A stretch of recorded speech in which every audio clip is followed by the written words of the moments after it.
اس دن کچھ چہرے تر و تازہ ہوں گے، کچھ چہرے تر و تازہ ہوں گے۔ اللہ اکبر، لسعیھا راضیہ، جو بھی انہوں نے زندگی میں محنت کی، کوشش کی، اللہ اس کا اتنا صلہ دے گا کہ یہ راضی ہو جائیں گے۔ ان کے صلے میں اتنا عطا کیا جائے گا کہ وہ راضی ہوں گے کہ ہمارے رب نے ہمارا مول ڈال دیا نا۔ لسعیھا راضیہ، وہ اپنی سعی پر، اپنی کوشش پر راضی ہوں گے۔ فی جنت عالیہ، انہیں اونچی جنتوں میں بسایا جائے گا۔ اونچی جنتوں میں 100 جنتیں ہیں، اللہ کی جنت ایک نہیں ہے، اللہ کی جنتیں بھی کئی ہیں۔ اللہ اکبر، فی جنت عالیہ، اللہ انہیں اونچی جنتوں میں جو ہے وہ بٹھائے گا۔ لا تسمع فیہا لاغیہ، اس میں کوئی لغو بات نہیں سننے کو ملے گی۔ فیہا عین جاریہ، اس میں جاری چشمے ہوں گے، 4 چشمے ہوں گے جنت میں۔ یہ آج کل چشموں کے کنارے یا دریاؤں اور نہروں کے کنارے آبادیاں بن رہی ہیں نا، تو مختلف نہروں کے کنارے کا ویو ہوتا ہے تو بندہ خوش ہوتا ہے کہ چلتی نہر کا منظر، یہ گدلا میلا کچیلا پانی، پھر بھی انسان چلتے ہوئے پانی سے لطف لیتا ہے۔ لیکن جنت کے جو چشمے ہوں گے وہ 4 چشمے قرآن نے بتائے، اور چاروں کا پانی کیسا ہوگا؟ ایک چشمہ خالص دودھ کا ہوگا، ایک چشمہ خالص شہد کا ہوگا، ایک چشمہ خالص شراب کا ہوگا، اور ایک چشمہ خالص پانی کا ہوگا۔ یہ 4 چشموں کی نہریں ہوں گی جنت میں، جو پوری جنت میں جو ہے وہ گھوم رہی ہوں گی، اور ان 4 چشموں کے کنارے پھر جنتی آباد ہوں گے۔ بلکہ حضور نے فرمایا کہ جانور بھی ہوں گے جو ان چشموں کے اندر نہا رہے ہوں گے، اور فرمایا پختی اونٹوں کی گردنوں کے برابر اتنے اتنے قد کے جانور ہوں گے۔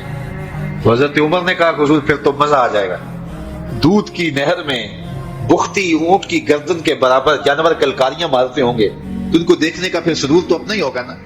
تو کہا حضور پھر تو مزہ آ جائے گا۔ کہا عمر صرف دیکھنے کا مزہ نہیں، وہ کھانے کے لیے بھی ملیں گے، وہ بھون کے کباب بن کے تمہارے سامنے بھی ہوں گے، پھر بھی مزہ آئے گا۔ تو کیا لطف ہوگا جنت کا، یہ میرا رب بیان کر رہا ہے۔ فیہا سرر مرفوعہ، اس میں بچھے ہوئے بستر ہوں گے، لگے ہوئے پلنگ ہوں گے، اونچے پلنگ، مرفوعہ رفعت والے، واکواب موضوعہ، اور رکھے ہوئے کوب، رکھے ہوئے گھڑے، اور رکھے ہوئے سلیقے سے سجائے ہوئے برتن ہوں گے، ونمارق مصفوفہ، اور بچھے ہوئے قالین ہوں گے، وزرابی مبثوثہ، اور پھیلی ہوئی چاندنیاں ہوں گی، چاندنیاں پھیلی ہوئی ہوں گی، قالین بچھے ہوئے ہوں گے، اور کوزے رکھے ہوئے ہوں گے، اونچے پلنگ لگے ہوئے ہوں گے۔ فیہا عین جاریہ، اور یہ چشموں کے کنارے منظر ہوں گے۔ جنت کا ماحول ہوگا، کوئی لغو بات سننے کو ملے گی نہیں، کوئی ہڑبوم، کوئی ہلا گلا، کوئی ایسی بات ہوگی نہیں، اور جنت کا منظر ہوگا۔ سب سے بڑی دولت جنت میں یہ ہوگی کہ اللہ جنتیوں کو اپنا دیدار نصیب فرمائے۔ اچھا، ایک روایت میں آتا ہے اللہ جنتیوں کو بلائے گا، اور بلائے گا اردیتم، جنتیوں کیا تم راضی ہو گئے ہو؟ تو جنتی آگے سے کہے گے ما لنا اللہ نرضا، مالک ہمیں کیا ہوا کہ ہم راضی نہ ہوں، ہمیں وہ ملا جو ہمارے تصور میں بھی نہیں تھا۔ جنت وہ ہے کہ جو کسی آنکھ نے دیکھی نہیں، جو کسی کان نے سنی نہیں، اور کسی دماغ نے اس کا تصور نہیں کیا۔ آپ کوئی بھی تصور کر لیں، ایسی ہوگی، ایسی ہوگی، ایسی ہوگی، آپ اپنی ذہنی صلاحیتوں کو مہمیز لگائیں، اور بڑے سے بڑا جو ہے، جو دنیا کے نظارے دیکھ چکا ہے، وہ سارے نظاروں کو جمع کر کے کوئی منظر خود ساختہ بنائے، لیکن جنت اس سے بھی اچھی ہوگی۔ تو جب جنتی جنت میں جائیں گے تو ان کا تصور تک نہیں ہوگا جو انہیں وہاں ملے گا۔ تو وہ کہیں گے، اللہ فرمائے گا راضی ہو، تو وہ کہیں گے ما لنا اللہ نرضا، ہمیں کیا ہوا کہ ہم راضی نہ ہوں۔ دوسرے لفظوں میں یوں کہہ لیں، وہ کہیں گے اسی تے مالک گوڈے گوڈے راضی ہیں۔ اللہ فرمائے گا میں تمہاری جھولی میں ایک اور شے ڈالنے لگا ہوں، تم بالکل راضی ہو جاؤ گے۔ تو وہ کہیں گے میرے رب کوئی کسر نہیں رہ گئی، اب اور کیا باقی رہ گیا؟ اللہ فرمائے گا میں ایک اور شے دینے لگا ہوں، وہ تمہیں ملے گی، تم بالکل راضی ہو جائیں گے۔ تو وہ چولی پھیلا لیں گے کہ مالک تیری مرضی، ویسے کوئی کسر تو نہیں رہ گئی۔ تو اللہ تعالیٰ فرمائے گا وہ شے یہ ہے کہ میں تمہارے اوپر راضی ہو گیا ہوں، اب کبھی بھی ناراض نہیں ہوگا، اور یہ چیز جنتیوں کو نہال کر دے گی۔ تو اللہ تعالیٰ جنت کے اس نقشے کو بیان کیا جو ان لوگوں کو عطا کرے گا جن کے عقیدوں میں جمال ہے اور جن کے عمل میں حسن ہے، جو عقیدے بھی خوبصورت رکھتے ہیں، جن کے عقیدوں میں شرک نہیں ہے، جن کے عقیدوں کے اندر بے ادبیاں نہیں ہیں، جن کے عقیدوں کے اندر گستاخیاں نہیں ہیں، جن کے عقیدوں کے اندر بدعات نہیں ہیں، جن کے عقیدوں کے اندر جو ہے وہ خرابیاں نہیں ہیں، اور جن کا عمل کوتاہیوں سے پاک ہے، یہ وہ پاک لوگ جو ہیں اللہ تعالیٰ جل شانہ ان کو یہ نعمتیں عطا کرے گا۔ تو اللہ تعالیٰ جل شانہ ہمیں سب کو جنت کی بہاریں نصیب فرمائے۔ جنت کی قیمت بتائی حضور کو کہ اگر تو جنت چاہتا ہے تو کسی پھنسے ہوئے کی گردن چھڑانی ہوگی، یا کسی غلام کو آزاد کرنا ہوگا، اور اگر تیرے پاس یہ ہمت نہیں ہے، تیری مالی صورتحال ایسی نہیں ہے کہ تو غلام آزاد کر سکے، کسی مقروض کا قرض ادا کر کے کسی پسے ہوئے کی گردن چھڑا سکے، تو دو کام کر لینا، کسی بھوکے کو کھانا کھلا دینا، کسی پیاسے کو پانی پلا دینا۔ ان دو چیزوں کے بدلے کے اندر تیرا رب تجھ کو جنت عطا کرے گا۔ یہ سودا کوئی مہنگا تو نہیں ہے۔ کسی ضرورت مند کی ضرورت کو پورا کر دینا، کسی دکھیے کو، کسی پریشان حال کو، کسی مفلوق الحال کو، پیاس اور بھوک سے تڑپتے ہوئے شخص کی ضرورت کو پورا کر دینا، یہ دخول جنت کا سبب اور ذریعہ قرار پائے۔ آقا کریم اللہ کے محبوب علیہ الصلوۃ والسلام نے فرمایا کہ الا اخبرکم باہل الجنہ، میں تمہیں اہل جنت کے بارے میں خبر نہ دوں؟ تو پھر ارشاد فرمایا الضعفاء المظلومون، جو مسلمان کمزور ہیں، ظلم و ستم سہتے ہیں، تو آقا کریم نے فرمایا کہ وہ اہل جنت ہیں۔ چونکہ بہت سارے گناہ کا کفارہ ان پر ہونے والے ظلم بن جاتے ہیں۔ اہل ایمان کو دنیا میں جو تکلیفیں پہنچتی ہیں تو ان تکلیفوں کے بدلے میں ان کو اجر دیا جاتا ہے، حتیٰ کہ جو اہل ایمان کے پاؤں میں کانٹا بھی چبھتا ہے اللہ اس کی بھی ان کو جزا عطا کرتا ہے۔ اور ایک حدیث پاک میں آتا ہے کہ اہل بلا کو جو قیامت کے دن اجر و صلہ عطا کیا جائے گا تو لوگ آرزو کریں گے کاش کہ ہماری کھال اور ہمارا جسم لوہے کی کینچیوں سے کاٹ دیا گیا ہوتا، تو آج جو صلہ اس کا حشر کے روز دیا جا رہا ہے۔ تو حالات میں بعض اوقات اس طرح کی صورت بن جاتی ہے کہ یا آپ ظالم بنیں یا آپ مظلوم بنیں، تو اس وقت مظلوم بننے کو اختیار کر لیجئے گا، ظالم کبھی بھی نہ بنیے گا، کیونکہ ظالم کا ٹھکانہ آتش دوزخ ہے اور مظلوم کی جگہ اللہ کی جنت ہے۔ پھر فرمایا الا اخبرکم بخیارکم، میں تمہیں خبر نہ دوں جو تم میں سب سے زیادہ بہتر ہیں؟ تو پھر جھولیاں پھیل گئی، تو فرمایا تم میں سے سب سے اچھے وہ ہیں کہ جو اچھے اخلاق کے حامل ہیں، جن کا خلق اچھا ہے، جن کے رویے خوبصورت ہیں۔ اور پھر آقا کریم علیہ السلام نے فرمایا الا انبئکم بشرارکم، میں تم میں سے جو شریر ترین لوگ ہیں ان کی خبر دوں، السرسارون المتشدقون المتفہقون، یہ وہ لوگ ہیں کہ جب مجلس ہو رہی ہو تو سب لوگوں کو برابر بولنے کا حق ہوتا ہے، اور کچھ لوگ تکبر کی وجہ سے بولتے ہی رہتے ہیں اور وہ سمجھتے ہیں کہ بس مجھے ہی حق ہے بولنے کا، اور وہ کسی کو موقع نہیں دیتے، اور کوئی بولے تو پھر اس کی بات کاٹ کے بولنے لگ جاتے ہیں۔ المتشدقون المتفہقون، یہاں وہ لوگ مراد ہیں کہ جو خام خواہ کا تکلف کرتے ہیں اور زبان کو بل دے دے کے اور منہ بگاڑ بگاڑ کے مشکل لفظ بول کے اصطلاحات بول کے لوگوں پر اپنے علم کا رعب جمانے کے لیے کہ میں بڑا بلیغ ہوں اور بڑا فصیح ہوں، اور اسی طرح کچھ لوگوں کو یہ بڑا ہوتا ہے کہ وہ فرنگی زبانیں جانتے ہیں، تو وہ عام دیہاتی لوگوں کے ساتھ بھی گفتگو کریں تو وہ مشکل سے مشکل الفاظ بولتے ہیں، جبکہ وہ بیچارے تو سادی زبان سمجھنے سے بھی قاصر ہوتے ہیں۔ تو یہ کوئی دانش مندی نہیں ہوتی کہ آپ جو ہے وہ بھاری بھرکم الفاظ بول کر کسی کے اوپر جو ہے وہ روب جما رہے ہوں، تو یہ بات نہیں ہوتی۔ جب بات کریں آپ تو جس طرح کے لوگ ہوں اس طرح کی بات کی جائے اور اس طرح کی مثالیں ان کو دی جائیں۔ قرآن مجید میں اللہ تعالیٰ نے فرمایا کہ وہ اس بات پہ شرم نہیں اللہ کرتا کہ وہ تمہیں مچھر کی مثال دے، مچھر کی مثال دے کر کے اگر تمہاری بات سمجھ میں آتی ہے، اور لکڑی کے جالے کی مثال دے کے اگر تمہاری بات سمجھ میں آتی ہے تو اچھی بات ہے۔ دیکھو چھوٹا بچہ ہو دودھ پیتا ہو تو اس کو یخنی تو نہیں پلائی جاتی، اس کا معدہ خراب کرنا ہے، وہ برداشت نہیں کر سکتا، اس کو وہ دیا جائے جو وہ برداشت کر سکتا ہے۔ اس لیے آپ کے مخاطبین کس طرح کے ہیں؟ کلم الناس علی قدر عقولہم لا علی عقولکم، میرے اور آپ کے آقا و مولا نے فرمایا جب بات کرو تو لوگوں کے فہم کے مطابق کرو، اپنے فہم اور اپنی عقل کے مطابق نہ کرو۔ علامہ اقبال علیہ رحمہ کی شاعری اور ان کا خوبصورت ادب اگر آپ دیکھیں تو اہل علم کے لیے سوغات ہے، لیکن جب چھوٹے بچوں سے مخاطب ہوتے ہیں تو پہاڑ اور گلہری کے نام سے نظم لکھتے ہیں، جگنو کے نام سے نظم لکھتے ہیں، اور بکری کے نام سے نظم لکھتے ہیں، تو یہ ان کے مزاج کے مطابق بات ہوتی ہے، تو یہ حسن ہوتا ہے۔ اصل فساد ہے ہی ہے کہ کس سے کس طرح بات کرنی ہے۔ تو میرے اور آپ کے آقا مولا نے فرمایا کہ یہ شریر لوگ ہوتے ہیں، تو اللہ تعالی ہم سب کو اس کی توفیق عطا فرمائے کہ ہم نہ تو اہل دوزخ سے ہوں اور نہ شریروں میں ہمارا شمار ہو۔ تو حضرت معاذ بن جبل رضی اللہ تعالیٰ عنہ کہتے ہیں کہ صبح کے خوبصورت لمحے اور حضور کی قربت اور سفر کی گھڑیاں، چل بھی رہا تھا میں آقا کریم علیہ السلام کے ساتھ ساتھ، تو موقع غنیمت جانا تو میں نے کہا کہ اے اللہ کے پیارے رسول صلی اللہ علیہ وآلہ وسلم، مجھے آپ کی قربت میسر آئی ہے تو اس موقع سے میں فائدہ حاصل کرتے ہوئے آپ سے سوال پوچھنا چاہتا ہوں، یہ کہ مجھے کسی ایسی عمل کے بارے بتا دیجیے جو مجھے جنت میں داخل کر دے اور جہنم سے دور کر دے۔ تو حضور علیہ السلام نے اس سوال پر ان کی تحسین فرمائی، فرمایا تو نے بہت بڑا سوال کیا ہے، اس کا جو جواب ہے کہ جنت نصیب ہو اور مجھے جہنم سے نجات ملے تو یہ اتنا آسان کام نہیں ہے، یہ بڑا مشکل کام ہے، لیکن جس پر اللہ آسان کر دے اس کے لیے مشکل نہیں ہے۔ یعنی جنت آسانی سے نہیں ملتی، جہنم سے بچنا بھی اتنا آسان نہیں ہے، بہت سارے گناہوں سے بچنا پڑتا ہے، لیکن اللہ جس کے لیے آسان کر دے اس کو نیکی کی توفیق دے دیتا ہے اور برائی سے اس کو بچا لیتا ہے۔ اگر تو چاہے کہ جنت میں جائے اور جہنم سے نجات ملے تو تمہیں اللہ پر ایمان بھی لانا پڑے گا، اور ایسا ایمان جس میں شرک کی آمیزش تک نہ ہو، اسی کی عبادت تیری زندگی کا مقصود ہو، اور نماز بھی ادا کرنا ہوگی، زکوٰۃ بھی دینا ہوگی، روزے بھی رکھنے پڑیں گے، اور تجھے حج بھی کرنا پڑے گا۔ جنت میں داخلے کے لیے یہ شرائط ہے کہ تم یہ کام کرو گے۔ پھر ارشاد فرمایا میں تمہیں بھلائی کے دروازے ہی نہ بتا دوں؟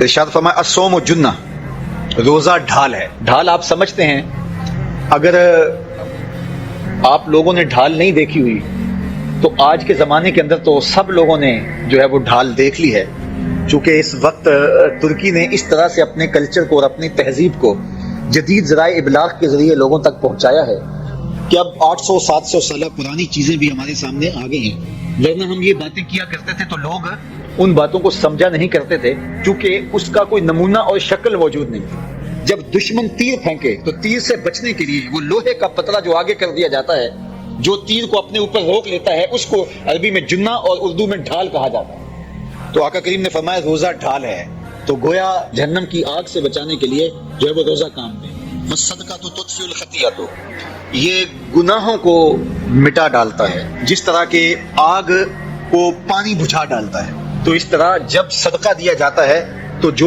گناہ ہوتے ہیں وہ ایسے مٹتے ہیں کہ لگتا ہے یہاں گناہ تھے ہی نہیں۔ آگے ارشاد فرمایا رات کے پیٹ میں نماز ادا کرنا، یعنی تہجد کی نماز ادا کرنا۔ حضور علیہ السلام نے یہ آیت پڑھی تتجافی جنوبہم عن المضاجع، ان کی کروٹیں بستروں سے الگ رہتی ہیں، خوف اور طمع میں وہ اللہ کو پکارتے ہیں اور وہ رات کو جاگتے ہیں، ان کی کروٹیں بستروں سے الگ رہتی ہیں، حتی بلغ یعملون، یہ آیت پڑھتے ہوئے آخر تک حضور نے تلاوت فرمائی۔ تو فرمایا جس طرح صدقہ آگ کو بجھا دیتا ہے، اس طرح پچھلے پہر کی نماز تہجد کے سجدے بھی اللہ جل شانہ کے غصے کو ختم کر دیتے ہیں اور جہنم کی آگ کو مٹا ڈالتے ہیں۔ پھر حضور نے ارشاد فرمایا کہ میں تمام امور کی جڑ نہ بتا دوں کیا ہے؟ جتنے بھی معاملے ہیں اس کی جڑ ہی نہ بتا دوں؟ میں نے جھولی پھیلا کے کہا حضور کیوں نہیں، خیرات ڈالی ہے۔ تو حضور نے ارشاد فرمایا راس الامر الاسلام، سارے امور کی جڑ اور بنیاد سن اسلام ہے۔ اگر اسلام ہے تو عمل قابل قبول ہے، اور اگر اسلام ہی نہیں ہے تو پھر جتنے مرضی نیک عمل کرتے رہیں، جتنا مرضی پانی ڈالیں، جتنی مرضی کھاد ڈالیں، تو اگر جڑ ہی نیچے سے کٹی ہوئی ہے تو درخت ہو پائے گا؟ کبھی بھی نہیں ہو پائے گا۔ تو کہا جڑ اسلام ہے، اس لیے عقیدے کی صحت عمل کی قبولیت کی ضمانت ہے۔ تو تمام امور کی جڑ اور بنیاد اور سرا اسلام ہے، اور اس کا ستون نماز ہے۔ اور صحابہ نماز کے جس طرح پابند رخوگر تھے، وہ تاریخ کی روایات آپ دیکھ سکتے ہیں، آپ کو ایک صحابی بھی بے نماز نہیں ملے گا۔ وَذِرْوَةُ صَنَامِهِ الْجِهَاد، اور کوہان کی بلندی، چوٹی اسلام کی، وہ جہاد ہے۔ جہاد سے اسلام کو سربلند کیا جا سکتا ہے۔ اسلام کا چھٹا رکن ہے جہاد، اور ہمیں جہاد کی ترغیب بھی دی گئی، اور قیامت تک یہ جہاد جاری بھی رہے گا اور کبھی بھی ختم ہونے کا نہیں ہے۔ ہاں اس کے اصول و ضوابط ہمیں دیے گئے، جہاد کے نام سے فساد فی الارض نہ کیا جائے، لیکن جہاد کا انکار اسلام کا انکار ہے۔ یہ اسلام کی چوٹی ہے، ذروۃ و سنام کہا گیا، یہ کوہان کی بلندی ہے۔ تو حضور علیہ السلام نے آخر میں فرمایا کہ میں تمہیں سارے معاملات کی جڑ ہی نہ بتا دوں، خلاصہ ہی نہ بیان کر دوں؟ قلت بلا یا نبی اللہ، میں نے کہا اے اللہ کے نبی کیوں نہیں؟ فاخذ بلسانہ، حضور نے اپنی مبارک زبان کو پکڑا، فقال، اور فرمایا کف علیک ھذا، کہا اس کو روک دے، اس کو کنٹرول کر۔ تو کہتے ہیں میں نے کہا اے اللہ کے پیارے محبوب صلی اللہ علیہ وسلم، جو ہم باتیں کرتے ہیں اس سے بھی مواخذہ ہوگا؟ یعنی عمل پر تو پکڑ ہوگی، لیکن جو ہم زبان سے بات نکال دیتے ہیں تو کیا اس بات پر بھی مواخذہ ہوگا؟ تو حضور علیہ السلام نے ارشاد فرمایا کہ لوگ منہوں کے بل یا ٹھوڑیوں کے بل جہنم میں ڈالے جائیں گے، یہ ان کے بولے ہوئے بولوں کی وجہ سے۔ ان کی زبان کی کمائی کی وجہ سے ہوگا. تو اپنی زبان کی حفاظت کرو تو جنت کا داخلہ مل جائے گا.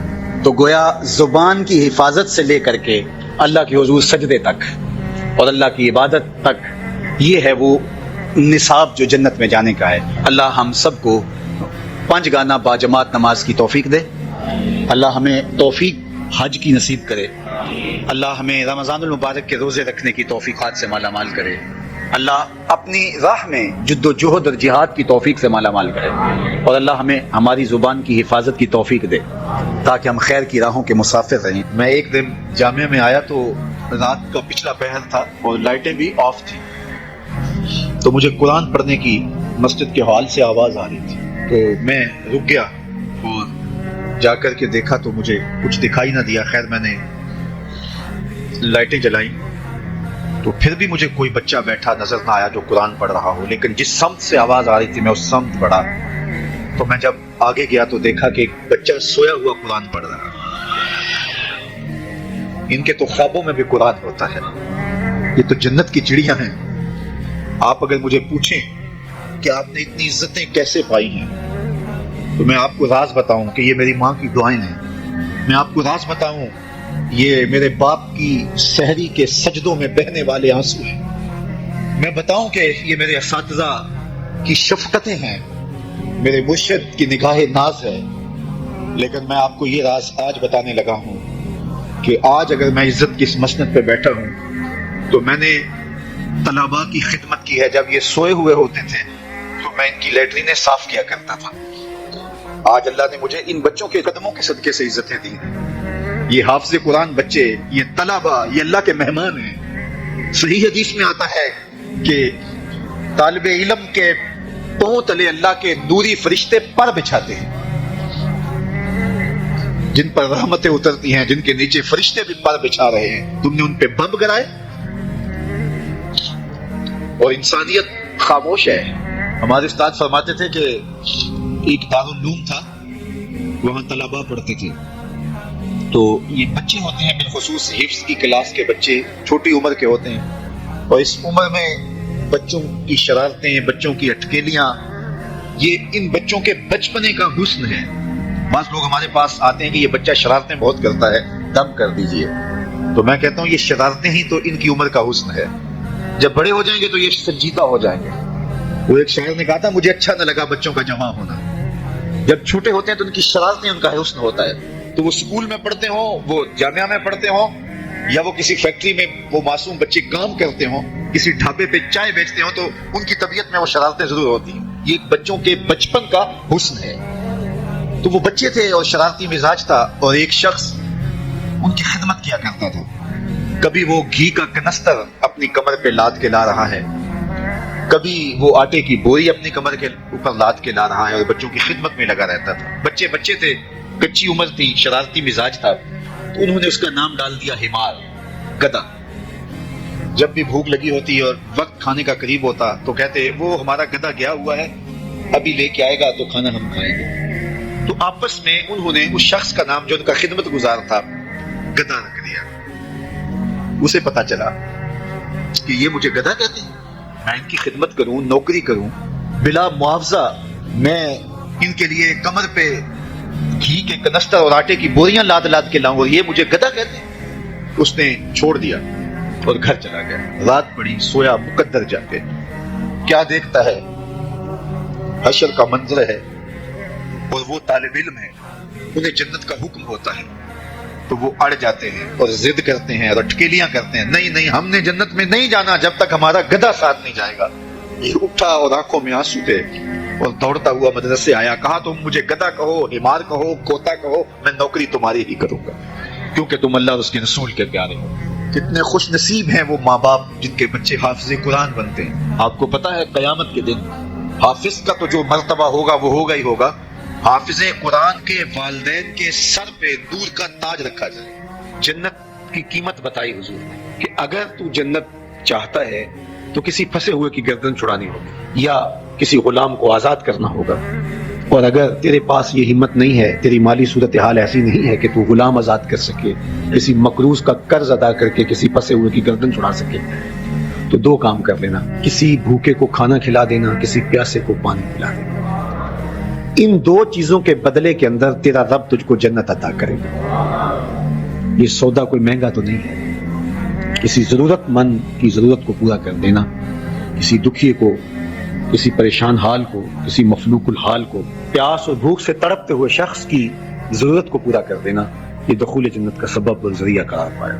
آقا کریم علیہ السلام نے ارشاد فرمایا، 3 اشخاص ہیں اللہ قیامت کے دن ان کے ساتھ ہم کلام نہیں ہوگا اور نہ ان کی طرف نظر رحمت سے دیکھیں۔ ان 3 اشخاص میں سے ایک شخص کا ذکر کیا کہ ایسا شخص جو کسی ارض فلات میں، کسی جنگل میں، کسی اجاڑ میں تھا اور اس کے پاس پانی موجود تھا، اور کوئی اور شخص بھی اس جنگل میں پھنسا ہوا ملا تو اس نے اس سے 2 گھونٹ پانی مانگا، حالانکہ اس کے پاس اتنا پانی تھا کہ اگر 2 گھونٹ پانی دے دیتا تو اس کے پاس تو پانی پھر بھی موجود رہتا، لیکن اس نے اس ڈر سے کہ ابھی میرا سفر لمبا ہے تو میں اس کو کیوں دوں، تو اس نے پانی نہیں دیا۔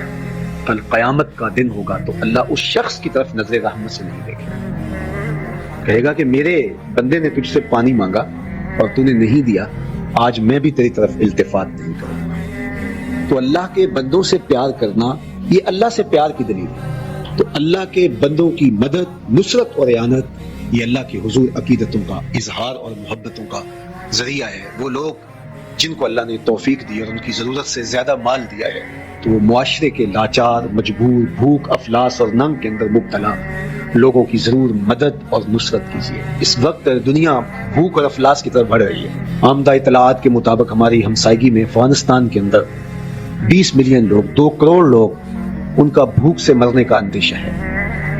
اسی طرح روہنگیا کے اندر زندگی جتنی کٹھن ہے اور جس اذیت میں وہ لوگ زندگی کاٹ رہے ہیں، اسی طرح یمن کے اندر جو کچھ ہو رہا ہے اور شام کے اندر ہم اپنی آنکھوں سے مناظر دیکھیں، 50 لاکھ کے قریب لوگ سخت سردی کے اندر اذیت میں پڑے ہوئے ہیں۔ زیادہ تعداد بچوں کی ہے اور یتیموں کی ہے، بیوگان کی ہے، بوڑھوں کی ہے، مفلوق الحال لوگ جبر مسلسل کی طرح زندگی کے دن کاٹ رہے ہیں۔ ہمارے تھر کے اندر دیکھیے، زندگی کی بنیادی سہولتیں بھی ان کو نصیب نہیں۔ جس کٹھن اور تلخ زندگی سے وہ لڑ رہے ہیں، وہ زندگی گزار نہیں رہے، زندگی کاٹ رہے ہیں۔